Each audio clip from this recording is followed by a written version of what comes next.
નમસ્કાર દર્શક મિત્રો, હું પીનલ આપનું સ્વાગત કરું છું મારા ખાસ કાર્યક્રમ લોકમંચમાં દરરોજ એક નવા વિષય પર ચર્ચા કરીએ છીએ। આજે લોકમંચમાં ખાસ ચર્ચા કરવાની છે ભારત અને ચીનના સંબંધોની। ફરી એક વખત આ સંબંધો ચર્ચાનો વિષય બન્યા છે અને ખાસ કરીને ચીનની અવરચંડાઈ ફરી એક વખત સામે આવી રહી છે। જે પ્રમાણે આપણે 1962 થી જોઈ રહ્યા છીએ ચીન સાથેના સંબંધો ક્યાંક વણસેલા જોવા મળી રહ્યા છે। ક્યારેક કોઈક ઇશ્યુ તો ક્યારેક ઘૂસણખોરી તો ક્યારેક હમણાં જે પ્રમાણે આપણે જોયું કૈલાસ માનસરોવર જતા યાત્રીઓને અટકાવવામાં આવ્યા છે ચીન દ્વારા। આ પ્રકારની અવરચંડાઈ ચીન તરફથી ઘણી વખત કરવામાં આવતી હોય છે અને એશિયામાં ચીન અલગ અલગ રીતે દાદાગીરી અને વિસ્તારવાદની નીતિ બતાવતો હોય છે। ત્યારે હાલમાં અત્યારે જ્યારે ભારત અને અમેરિકાના સંબંધો સુદૃઢ બની રહ્યા છે, જ્યારે વડાપ્રધાન નરેન્દ્ર મોદી ટ્રમ્પને મળ્યા છે, ત્યારે આ બંનેની મુલાકાત અને આ ભારત અને જે અમેરિકાના સંબંધો સુદૃઢ બની રહ્યા છે તેનાથી ક્યાંક ચીનના પેટમાં પાણી રેલાયું છે। આ દોસ્તી ચીનને ક્યાંક એવું લાગી રહ્યું છે કે તેમની માટે ખરાબ સાબિત થઈ રહી છે। એટલે ચીની મીડિયામાં ભારતને ધમકી પણ આપવામાં આવી રહી છે કે ભારત અને અમેરિકાના સંબંધોથી ભારતને નુકસાન થઈ શકે છે। તો આજે એ જ વિષય ઉપર આપણે ચર્ચા કરવાની છે અને સાથે જ ભારત અને ચીનના આ સંબંધો, ભારત અને અમેરિકાના આ સંબંધો, સાથે જ ભારત અને અમેરિકાના સંબંધો, મોદી અને ટ્રમ્પની આ મુલાકાતથી ચીન પર કેટલી અસર પડી શકે છે એ તમામ ચર્ચા કરીશું। જેની માટે મારી સાથે જોડાઈ ગયા છે શ્રીનાથ ઉપાધ્યાયજી, જેઓએ ચીન પર પ્રખર અભ્યાસ કર્યો છે। શ્રીનાથ ઉપાધ્યાયજી, આપનું સ્વાગત છે। નમસ્તે। તેમની સાથે જોડાયા છે દિલીપ પટેલજી, જેઓ રાજકીય વિશ્લેષક છે। દિલીપ પટેલજી, આપનું પણ સ્વાગત છે। નમસ્તે। તો શ્રીનાથ ઉપાધ્યાયજી, સૌથી પહેલા જ્યારે આપે ચીન પર પ્રખર એવો અભ્યાસ કર્યો છે, ચીન પર આપે બુક પણ લખી છે, ત્યારે હું આ પરિસ્થિતિ વિશે આપનું શું કહેવું છે કે જે પ્રમાણે ભારત અને અમેરિકાના સંબંધો અત્યારે નો ડાઉટલી ભારત અને અમેરિકાના સંબંધો થોડા સમય પહેલાથી જ મજબૂત જોવા બની રહ્યા હતા, પણ અત્યારે વધારે સુદૃઢ બની રહ્યા છે જ્યારે મોદી અને ટ્રમ્પની મુલાકાત થઈ છે। આ મુલાકાતની અસર ચીન પર પડી શકે છે કે કેમ? જ્યારે ચીનની મીડિયામાં ઘણા આનો ઉલ્લેખ કરવામાં આવી રહ્યો છે અને આ મુલાકાતને લઈને ચીનના પેટમાં ઘણું પાણી રેલાયું છે તેવું જોવા મળી રહ્યું છે। વાત સાચી છે મેડમ કે અત્યારે જે રીતે ભારત અને અમેરિકાના જે સંબંધો સુધરી રહ્યા છે જેને લીધે રાજકીય રીતે એકલું જ નહીં પણ આર્થિક રીતે પણ કદાચ ભવિષ્યમાં આપ જે દોરી જે થઈ રહી છે એનાથી ઘણો મોટો લાભ થઈ શકે એમ છે ભારતને અને અમેરિકાને બંનેને। તો એવા વખતે અત્યારે જ્યારે ચીનની આર્થિક પરિસ્થિતિ ડામાડોળ છે અને જીડીપી એમનો નીચે આવી રહ્યો છે, એ વખતે સ્વાભાવિક છે કે એમને આ એક દરીથી ખૂબ મોટું નુકસાન થાય ભવિષ્યમાં એવું લાગી રહ્યું છે અને એટલા માટે જે ચીન આવું વર્તન રાખી રહ્યું છે અને ભવિષ્યમાં પણ આવું એનું વર્તન રહેશે એવું ચોક્કસપણે માનું છું। કારણ કે તેમ તમે પહેલા બી કીધું કે 1962 થી ચીનની જે નીતિ રહેલી છે એ આજે પણ ચાલુ રહી છે। છેલ્લા મનમોહનસિંહની સરકાર હોય કે આજની સરકાર હોય પણ એમનું વર્તનમાં ક્યારેય સુધારો થયો નથી, એટલે આ નીતિ એની હંમેશા ચાલુ જ રહેશે એવું હું સ્પષ્ટ માનું છું। જી દિલીપ પટેલજી, આપનું શું માનવું છે કે આ સંબંધોની અસર ચીન પર કેટલી પડી શકે છે?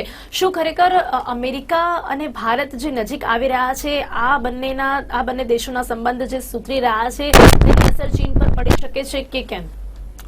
હા, ચીન પર પડી શકે છે, કારણ કે અત્યારે જે અમેરિકાની અત્યારની જે નીતિ છે એ સામ્રાજ્યવાદની નીતિ છે। પોતે જે આખા હમણાં નવા રાજકીય ફેરફારો થયા છે એમાં અમેરિકા એક જુદી દિશા તરફ જઈ રહ્યું છે।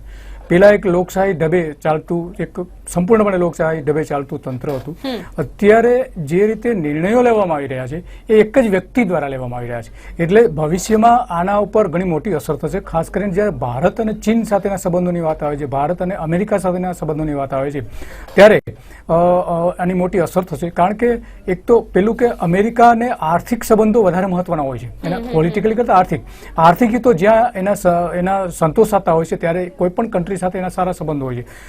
આજ સુધી એવું હતું કે પાકિસ્તાન સાથે અમેરિકાને પણ સારા સંબંધો મળતા હતા કારણ કે એને યુદ્ધના સાધનો વેચવા હતા, એટલા માટે આજે પણ એવી જ પરિસ્થિતિ છે કે ભારતમાં પોતાનું આર્થિક સામ્રાજ્ય ઉભું કરવા માંગે છે અને ચીનને એ રીતે કંટ્રોલ કરવા માંગે છે, એટલા માટે અસર તો થશે જ।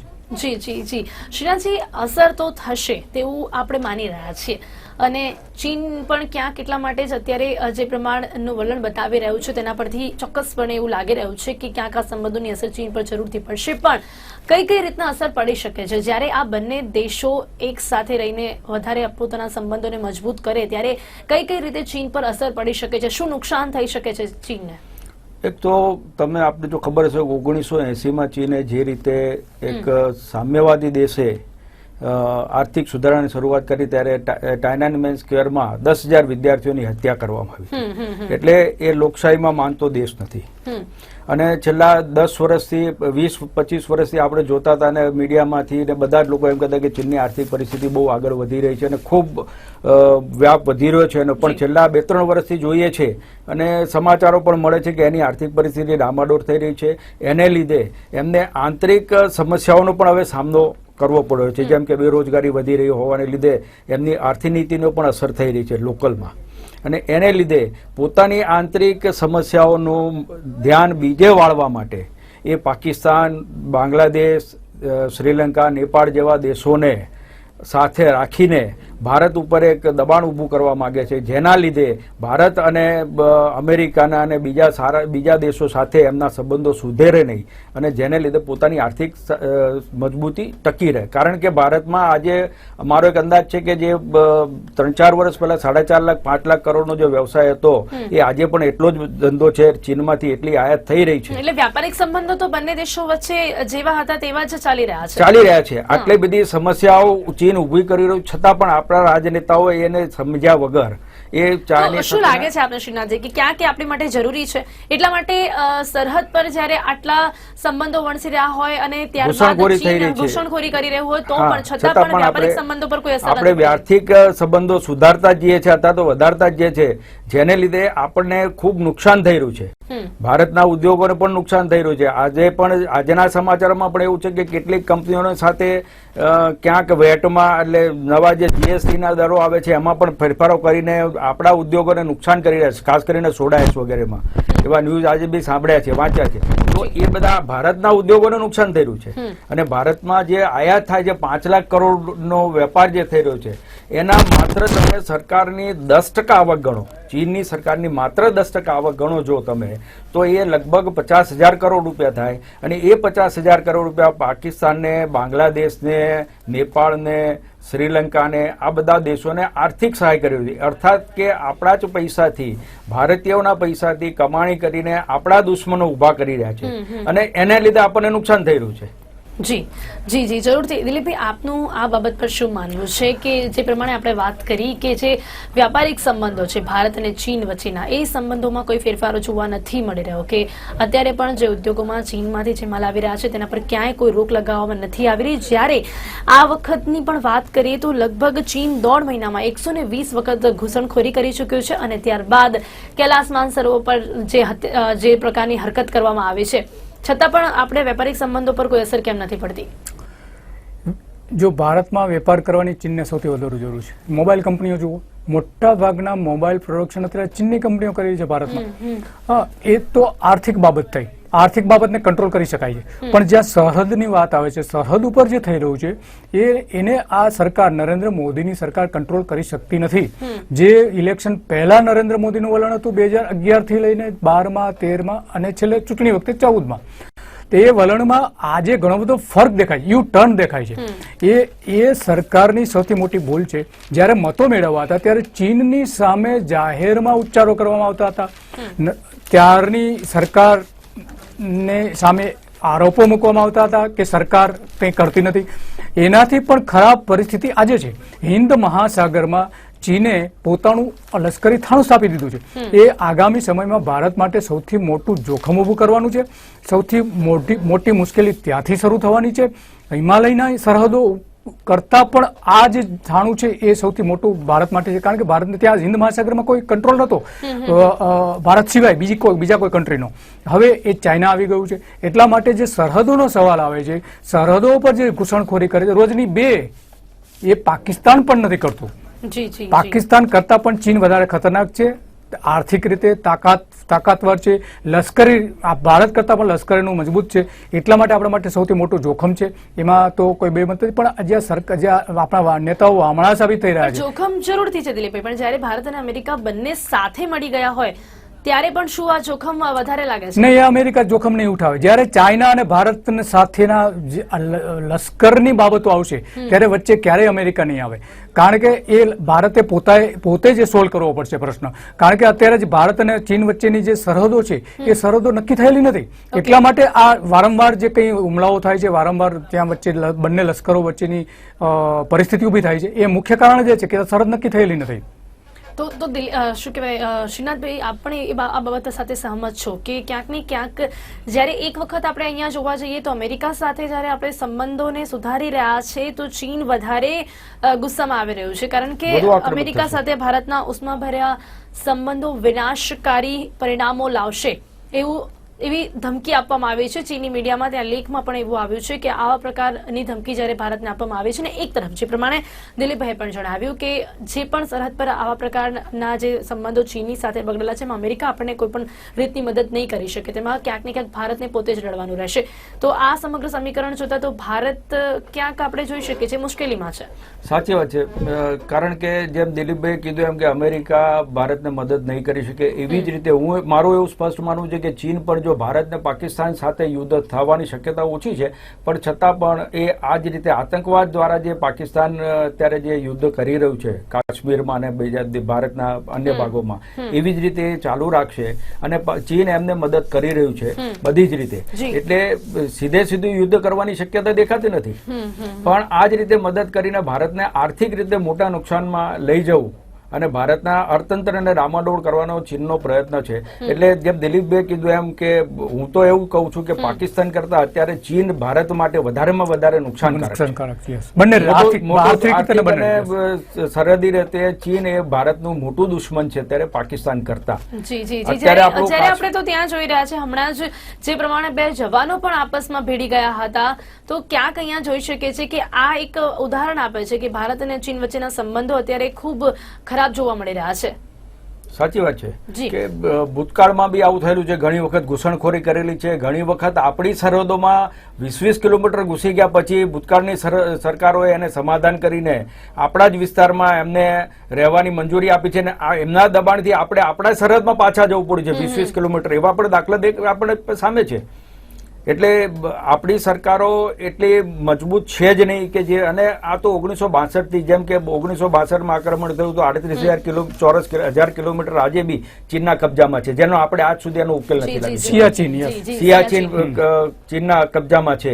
હજુ અરુણાચલ પ્રદેશનો 90,000 ચોરસ કિલોમીટર ઉપર એમનો દાવો છે. તો આ બધી જે શક્યતાઓ ચીન ઉભી કરી રહ્યું છે અને આપણે એનો યોગ્ય રીતે એનો કશો જ પ્રત્યુત્તર આપી શકતા નથી. પણ શ્રીનાથભાઈ, ઇન્દિરા ગાંધીએ જે અરુણાચલ પ્રદેશમાં, સિક્કિમમાં જે પગલાઓ ભરેલા, એ ત્યાં અલગ રાજ્ય બનાવીને, એ એવી હિંમત આજના રાજકારણીઓમાં નથી. આજે નથી. અને શું આપ માનો છો કે આજે વડાપ્રધાન નરેન્દ્ર મોદી જે રીતના આગળ વધી રહ્યા છે, તમામ દેશોની સાથે સંબંધ સુધારી રહ્યા છે, તો ક્યાંક એ વાત વડાપ્રધાન નરેન્દ્ર મોદી પણ નથી કરી શકતા? બિલકુલ સાચી વાત છે. એટલા માટે કે હું બહુ સ્પષ્ટ માનું છું કે કોઈ પણ સમસ્યાનું સમાધાન જો આપણે વિચારીશું તો એનો માત્ર રાજકીય લાભ મળવાનો છે શું ભારતમાં આપણને, એનો વિચાર કર્યા વગર રાષ્ટ્રીય જો વિચાર કરવામાં આવશે તો જ કોઈ પણ સમસ્યાનું સમાધાન આપણે લઈ શકીશું, એવું હું બહુ સ્પષ્ટ માનું છું.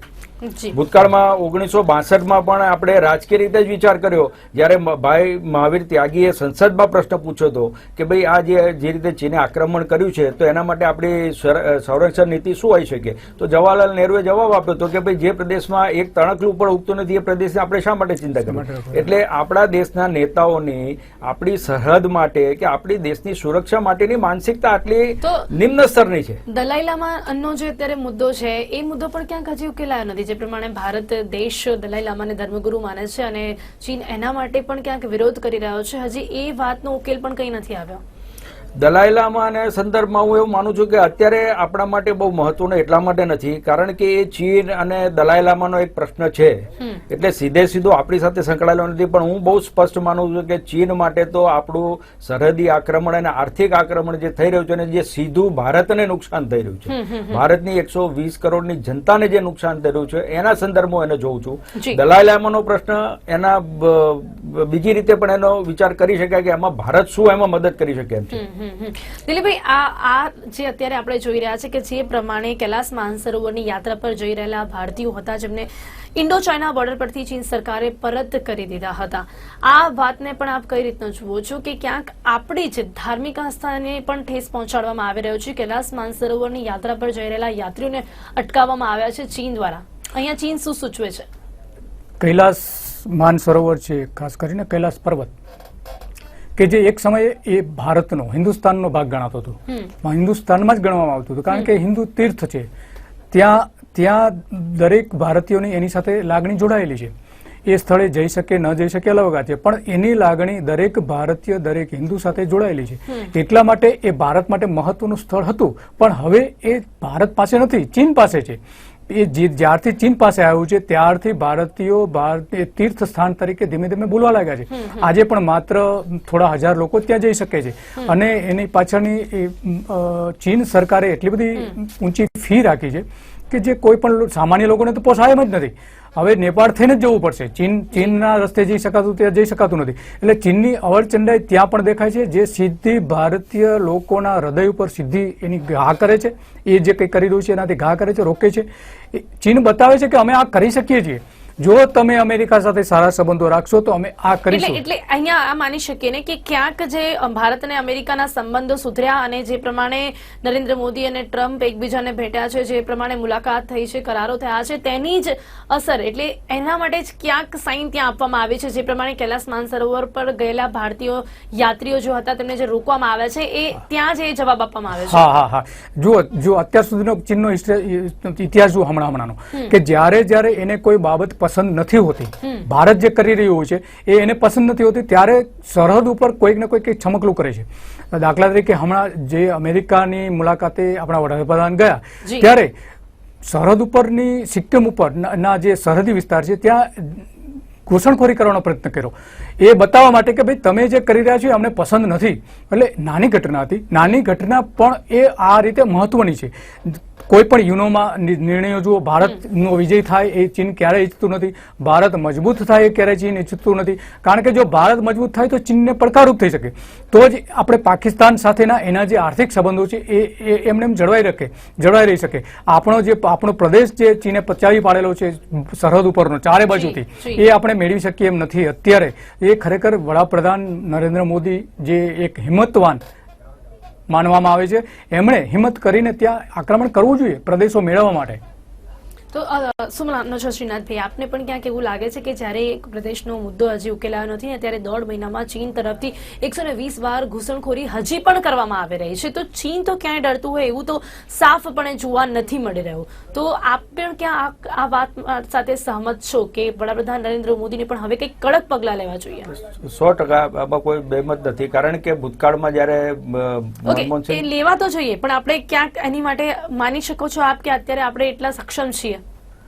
નહીં, ભૂતકાળમાં જેમ કે મનમોહનસિંહ જ્યારે અરુણાચલ પ્રદેશની મુલાકાતે જવાના હતા તો આપણા રાજદૂતને, ચીનના લોકોએ બોલાવીને એમ કીધું કે તમારા પ્રાઇમ મિનિસ્ટરને તમે જાણ કરો કે અરુણાચલ પ્રદેશમાં જાય નહીં, કારણ કે એ પ્રદેશ અમારો છે. ત્યારે ભારતીય જનતા પાર્ટી અને અન્ય સંસ્થાઓએ એની ટીકા કરી હતી. તો આજે આ જ સંસ્થાઓ અને આ જ ભારતીય જનતા પાર્ટી અને વડાપ્રધાન નરેન્દ્ર મોદીએ એનો પણ વિચાર કરવો જોઈએ કે ભાઈ જે ભૂતકાળમાં જે પરિસ્થિતિ નિર્માણ થયેલી હતી એ બધું જ બધાને ખબર હોવા છતાં આપણે કેમ આક્રમક થઈ શકતા નથી ચીનની સંદર્ભમાં, એક બહુ જ મનનો પ્રશ્ન છે, ચિંતાનો વિષય છે. અને હું એટલું માનું છું મેડમ કે ભાઈ એકલું કદાચ સરકારોથી, આ મેં પહેલા બી કીધું કે કોઈ પણ રાજકીય રીતે એનું નિરાકરણ લાયા કરતા અથવા તો રાજકીય લાભ મળે એટલો જ વિચાર કર્યા વગર જો એને રાષ્ટ્રીય રીતે વિચાર કરવામાં આવશે તો એમાં દેશની 120 કરોડની જનતાને પણ અપીલ કરી રહ્યો છું કે આમાં આપણો બધાનો પણ એમાં સહયોગ હોવો જોઈએ કે ચીનની વસ્તુનો જ્યાં સુધી બહિષ્કાર કરીને આર્થિક રીતે ચીનને નુકસાન નહીં કરીએ ત્યાં સુધી એક જ સીધો રસ્તો છે કે જે આપણે આર્થિક રીતે નુકસાન કરી શકે, કારણ કે એમાં ભારતના સાથે જે સંબંધો છે, વ્યાપારિક સંબંધો બહુ જ મજબૂત છે, એ બહુ મોટો વ્યાપાર ભારતનો અને થાય એમાં આપણે નુકસાન કરી રહ્યા છે. એ વ્યાપાર જે કરી રહ્યા છે એમાં આપણે ચીન અને ભારતના જે વ્યાપાર છે આપણે ત્યાં જે નિર્યાત કરીએ છીએ ને એમાંથી આયાત કરીએ છીએ તો એમાં એનો ગાળો બહુ મોટો છે. પણ એ સરકારે કેન્દ્ર સરકારે પ્રતિબંધ મૂકવો જોઈએ. ડેફિશિયટ છે આપણી તો. હા, પણ એ એટલે નથી એનો મૂકવામાં પણ- આવેલો છે એની પાછળ પણ ચોક્કસપણે કોઈક ને કોઈક તો કારણ કોઈ હશે. શું નીતિ લાગે નથી છે અત્યારે તો મને પોલિસી જ નથી. સરકારની કોઈ નીતિ જ નથી એવું લાગી રહ્યું છે મને કે આ સંદર્ભમાં જાણકારીઓ હોવા છતાં પણ કોઈ નીતિ નથી સરકારની, જે કેન્દ્ર અગા- સરકારની. તો ક્યાંક શું આપણા ઉદ્યોગો એટલા મજબૂત નથી? શું આપણે ચીનના જે માલ આપણા ત્યાં વેચાણ ન થાય તો ક્યાંક આપણા ત્યાં બેરોજગારી વધી શકે છે? એવો કોઈ મુદ્દો છે કે જેના કારણે આ વાતનો કોઈ હલ નથી આવતો? કોઈ હું નથી માનતો કે આ દેશમાં ચીનની માંથી આયાત ન થાય તો આપણે બેરોજગાર થઈ શકીશું એવું હું માનવા માંગતો નથી. કારણ કે જો તમે એક બાજુ એમ કહે છે કે આપણે 69-70 વર્ષની આઝાદી પછી આપણે ખૂબ વિકાસ કર્યો છે અને આપણે સામે જે દ્રષ્ટાંતો કે સારા ભેલ અને એનટીપીસી આ બે 1990 સુધી ભેલ અને એનટીપીસી આખા દેશભરમાં વિદ્યુતીકરણ કરેલું છે એ આપણે બધાને ખબર છે. તો 1990 પછી વિદેશી કંપનીઓને વીજળી ઉત્પાદનમાં લાવે તો ઠીક છે, પણ હવે ચાઇનાની કંપનીઓને ભારતમાં જો વીજળીના ઉત્પાદન માટે બોલાવવાની થાય તો આ આપણા માટે બહુ શરમજનક છે. કારણ કે એનટીપીસી અને ભેલે તો વિદેશોમાં પણ સારા પ્રોજેક્ટો કરેલા છે. જી દિલીપભાઈ, અહીંયા એક બીજા પ્રશ્નની વાત કરીએ તો જે પાકનું ગ્વાડર બંદર જે ચીનને સોંપવામાં આવ્યું છે, શું લાગે છે એની લાંબા ગાળે કેટલી અસર પડી શકે છે? તો ઓલરેડી આપણે અહીંયા જોઈ રહ્યા છે કે જે પ્રમાણે ચીન આપણા ઉપર હાવી થવાનો પ્રયત્ન કરી રહ્યો છે, તો આવા સંજોગોમાં આ મુદ્દો કેટલો અસર કરી શકે છે? હા, એ મુદ્દો પણ એક ગંભીર સમસ્યા છે. કારણ કે ચીન પોતે પણ પાકિસ્તાનમાં એક લશ્કરી થાણું ઊભું કરી રહ્યું છે અને ત્યાંથી ભારતની સરહદ, ખાસ કરીને ગુજરાત એકદમ નજીક થાય છે. ભારત ઉપર એ મોટું જોખમ છે. અગાઉ પણ જે આપણા વડાપ્રધાન છે એ જ્યારે અગાઉની સરકારોની ટીકા કરેલી કે આની નીતિ બનાવવી જોઈએ કે જ્યારે ચીન આક્રમણ કરી રહ્યું છે ત્યારે સરકારે પોતે નીતિ બનાવવી જોઈએ, એને વખોડી કાઢવા જોઈએ.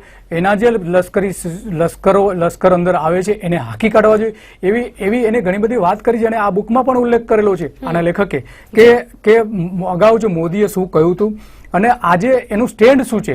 ખરેખર તો રાજકીય નૈતિકતાના ધોરણે જ નિર્ણયો લેવા જોઈએ તો જ આનો સામનો થઈ શકશે. યુદ્ધ કરી શકે એમ નથી. અને માત્ર ને માત્ર જો રાજકીય રીતે પગલા ભરવામાં આવે એટલી નૈતિક હિંમત તો આ સરકારમાં હોવી જ જોઈએ. આપણી પાસે સમયનો થોડો અભાવ છે, પણ અંતમાં બંને પાસેથી એક શબ્દમાં એક જવાબ માંગીશ કે અમેરિકા સાથેના જે સંબંધો છે અત્યારે એ સંબંધોની ચીન પર અસર થશે કે ક્યાંક આમાં આપણને કોઈક ઉતાર ચઢાવ કરવાની જરૂર પડશે કે પછી ચીનને જવાબ આપવા માટે વડાપ્રધાન નરેન્દ્ર મોદીએ જે પ્રમાણે ટ્રમ્પ સાથેના સંબંધો સુધાર્યા છે તે યોગ્ય છે? શું કહેશો શ્રીનાથભાઈ આપ?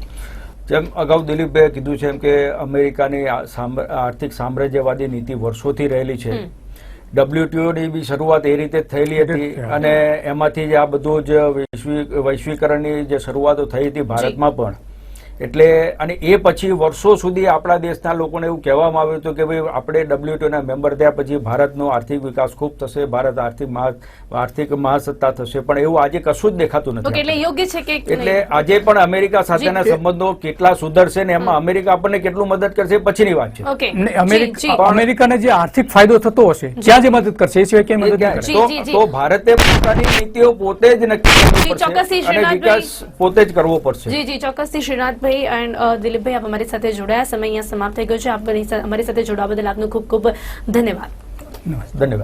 તો દર્શક મિત્રો, આજે લોકમંચ કાર્યક્રમમાં આપણે ચર્ચા કરી ભારત અને ચીનના સંબંધોને સાથે જે ભારત અને અમેરિકાના સંબંધો જે સુદૃઢ થઈ રહ્યા છે તેની અસર ચીન પર શું પડી રહી છે. ચીનના પેટમાં પાણી રેલાઈ રહ્યું છે. ક્યાંક ચીન વધારે ગુસ્સામાં અત્યારે અહીંયા હાલ જોવા મળી રહ્યું છે. સાથે જ આપણે ચર્ચા કરી કે આ સંબંધો સુધારી રહ્યા છે તે યોગ્ય છે કે કેમ અને ચીનની અવરચંડાઈ પર જવાબ આપવા માટે હાલ ભારતને કેવા પ્રયત્નો કરવા જોઈએ તે તમામ ચર્ચા અત્યારે લોકમંચમાં કરવામાં આવી. તો લોકમંચ કાર્યક્રમમાં હાલ બસ આટલું જ. ફરીથી મળીશું એક નવા વિષય સાથે. ત્યાં સુધી રજા આપશો. નમસ્કાર.